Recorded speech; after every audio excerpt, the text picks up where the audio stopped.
Welcome to Man of Steel Fan Gives Hope, the Facebook page on YouTube. I'm just going to sit this here on top. So, I want to discuss Marvel fans and DC fans and the rivalry, the arguments constantly beside them. And as I said before in some of the other videos, there is, there is that sort of football team element to it, where the only way to describe it is in football terms in the UK would be Rangers supporters and Celtic supporters, and you'll have one class of fans, or the 49ers against the Giants or something. But in Britain, some of the teams have these sort of strong fans where they'll never ever, walk hand in hand. And when you go to, you've seen the movies, you've seen the hooligan sort of movies, there's that side. I'm not saying DC fans and Marvel fans are like that. I'm just saying there is a side to fans where they won't be wearing, it's that strong resentment against each other. You'll have, clashes, and it's very rare that a DC fan or one team would walk hand in hand up the aisle, with the other side of the team. You know what I mean? But saying that, I know a couple that the wife's a Rangers supporter and the man's a Celtic supporter. So, arguments there. So, it can work, you can be strong, but again, it's when it comes to fanship and stuff like that, there is one group that wants us all to celebrate in the wonders of comic book movies, and then there's the other side of things that feel that they're unfairly treated, and then there's a growing resentment. And going through these posts and messages and everything else, there are some people that used to think along those lines that, to support every superhero film, and then during the course they go to that one side of the argument because they feel that there is a sort of biased view happening to one side. And in one case, because I deal with DC, there has been some fans that claim to be at one point fans of both DC and Marvel, but because of the constant posting about DC, that they've decided to go to one side only, and they hate the Marvel side because of the constant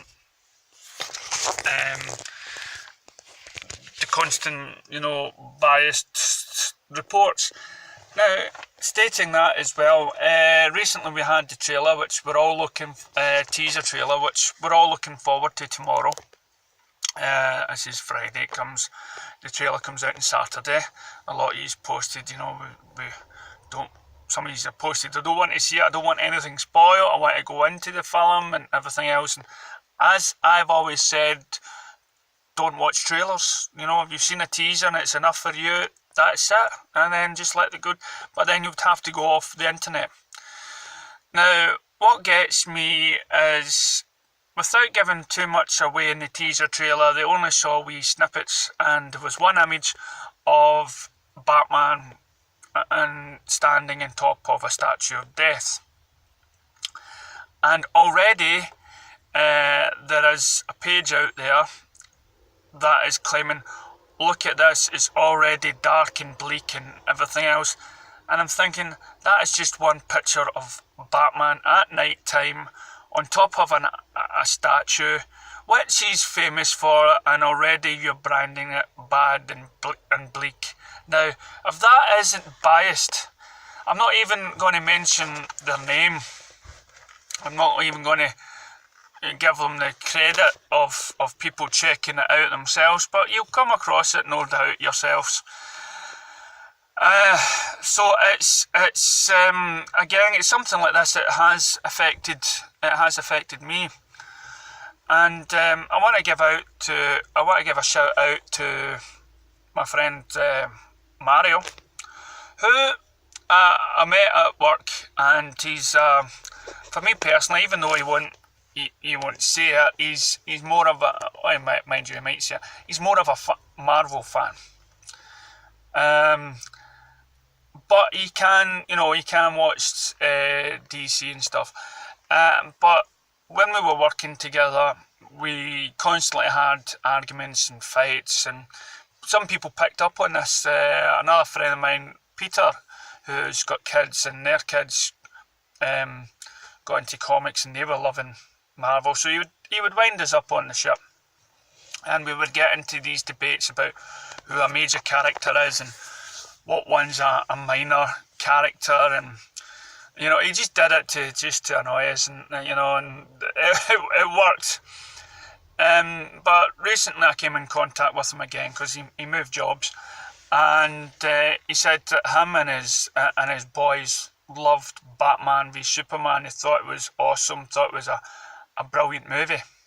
So taken for that, and then there's Mario. Now he has got a nice, good collection of DC properties. It's more or less Batman. He's sort of into. He's not really a Superman fan, and of course it spurred on conversations about what really is Superman and why he was cool and hot and stuff like that. And he gave me comics of Marvel stuff, and I gave him books of DC. But in a long time, to see if we can convince each other that either side was good. But again, it's chalk and cheese. There is, and we were just talking recently on Facebook. He's got this podcast going up, and he's got these friends, and he's got friends that help him with these podcasts and stuff. And as you know, for me, I've just got my phone and my Facebook page, so I can't do these sort of podcast things. And but no, he's come out, and he's got some tattoos. He's got I can't remember what he's got on. I'm sure it was some sort of Green Lantern thing. Last time, I he was talking about a spider's web on his neck or something like that. But no, he's worn DC and Marvel products and stuff. But for me, he's more into the Marvel. When I've listened to the podcasts and stuff, it's mainly him that's read the Marvel stuff. And and good luck to him. But I've not sort of friended him on Facebook, and he's a great guy. He's a brilliant guy. But I just fear, we'll get into an argument again. And this is what DC and Marvel fans tend to do. But it's gotten to the stage. It does get to the stage now where one other thing, he said an interesting thing. He said, wait for it. He said he loved him and his friend that were doing the podcast. He said he loved Suicide Squad more than he loved BVS. I don't know how to respond to that, because I love both films, and I'm soon to do a commentary through Suicide Squad after, I've done BVS, I've done Man of Steel, so I'm going on to that. And for me, there's so much depth in BVS, and Suicide Squad's got a reputation of being hurried and being badly edited and everything else. So and the only problem that BVS had majorly was that Warner Brothers cut the film, and then we had to wait for the ultimate one. With Suicide Squad, there's complaints about not enough Joker in it, the villain of the piece, the baddie. There was a lot. I don't agree with most of the negative stuff out there. As I said, I will be doing a video on Suicide Squad with my feelings. But again, it was like, how can you say Suicide Squad was better? But at least he enjoyed BVS. And he enjoyed Suicide Squad, and for Suicide Squad, it's had this bad reputation. And for somebody to come out and actually say that he thought it was better. Now, I've sat and I thought, now, why would he say something like this? And I think mainly it's because Suicide Squad has a sort of Marvel-esque sort of element. Some people have been comparing it to Guardians of the Galaxy, which, although I can see some similarities, i.e. the baddies, and there's a couple of wee jokes in there, but for me, I believe Suicide Squad really was going to be something for the adults, but the director really wanted to cut some of the stuff out and make it family friendly, even though his background has been for mature audiences. So I can't really compare it to Guardians. Guardians of the Galaxy for me has always just been one comedy in space. It's fun for the kids, where Suicide Squad's not. It's not really something, there might be some funny moments with Harley Quinn or something, but it's not thinged onto that, and it's also a lot lighter. So that there could be a sort of Marvel sort of feeling throughout the film, and that is why they chose to like that. And it's the same with, if you listen to some of the critics out there, that these Marvel films have this sort of formula, and if you make a film with that hint of formula in it, that's why you're going to sing with that. But if you're like me and you love the sort of dark and gritty sort of stuff, then you're going to really love BVS more. But I take thanks that he actually, loved Suicide Squad.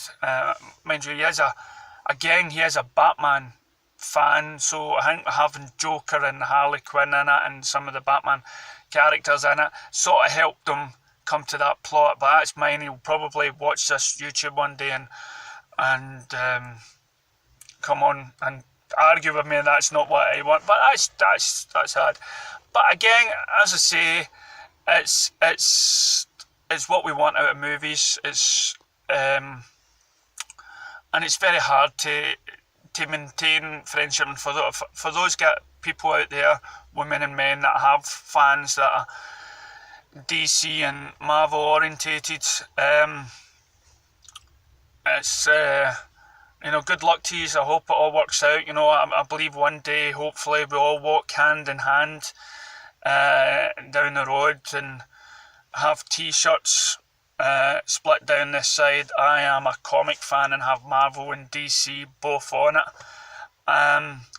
But as I said many times before in the videos that I've done in the past, until DC gets the recognition it needs, and let's talk about the recognition, I do believe that BVS and Man of Steel will be watched again in 20 years' time. It will be like the Blade Runner or 2001 Space Odyssey. It'll be this film that nobody gets at first, but then they watch BVS or they watch Justice League and then get interested, then they'll go back to BVS and then they'll go back to Man of Steel.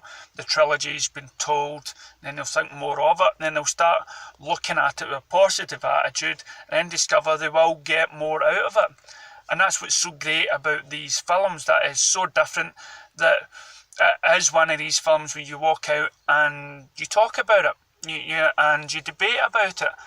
And I think that's what DC is doing well just now, is that they're making films that is arguably debatable. You'll talk about it 20 minutes after the film, like it, hate it or whatnot. Same as 2001. You can sit there and explain to me what the computer or the big black magnet is. It's one of these things, and people are missing that.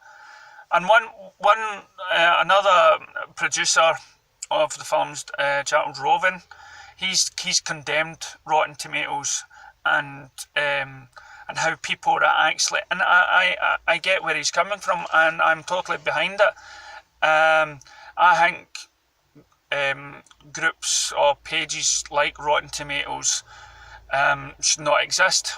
I firmly believe it should go back in time to the time where critics had a wee passage here and there, and if you were really interested you would dig out an old paper. But too many people are put off watching a film because of some sort of scoring system, or because somebody had said that. And I've read so many people tell me, oh, they didn't go and see it because they said it was bad. I have seen many films that we said it was bad, and I thoroughly enjoyed it, probably because my expectations were then lower. So yeah, I would get, and there are a lot of films that Rotten Tomatoes give a low score and has been widely accepted by, you know, the general public. And another thing with these websites is as well is that haters can go onto these pages, vote, and you know, it's like Facebook gets so many likes, they go to other countries and they can cheat the system in some way and start dislike 1,000 odd times or whatever. So I believe that there should be less involvement when it comes to films. Maybe leave it after the film is finished in the cinema and then let's hear your reviews. But again, let me hear your comments down below about all this, about if you've got a Marvel fan or opposite fan to yourself, how you guys get on, and girls. Let us know what you think about these critic sites, and should they exist? Should we spread the word and tell people not to bother reading Rotten Tomato scores or anything like else? And by doing that, then, you know, by everybody turning away from Rotten Tomato scores, then they have no business. And we can go back to where things were, where we would go and see a film, and films can prosper off of their own backs and off their own way of word of mouth. And it's not up to us to go out there and sort of defend the film against critics. Don't listen to them, believe me. Oh, so I should listen to you? Are you a better critic that I should listen to? Are you the one that is, you know, why should I listen to you rather than this paid journalist critic? Well, maybe because people like yourself out there, people like you and you and you and you and you, that see a lot of films and diversity of films, there is nothing that separates from you from a critic. You know, there is nothing. They didn't go to some sort of school and get PhDs in what a film should be like. So word of mouth, you know your friends and what your friends would like, so your word carries more weight. We shouldn't need to go out and say, see this film, or don't listen to it. No. So yeah, so let me hear your views on that, and anything else in general, and put your comments below. And please share, like, comment, check the Facebook page out. Again, I'm looking for a bit of support on YouTube. If I don't get it, it's fine. By the end of the year, if I haven't reached something like 500 subscribers, I'm going to call it a day or something, and go back to my page, which I love, and concentrate more on that. But again, my main reason for doing this was it's another medium. It's another way of getting my point across apart from Facebook. And with a year full of YouTube videos out there, then I can be happy with that. And hopefully something like this YouTube may inspire you guys just to get up your phones and record your own positive DC reviews. Okay, so thank you for watching, and stay positive, and let's look forward to tomorrow. Justice League trailer. Thank you.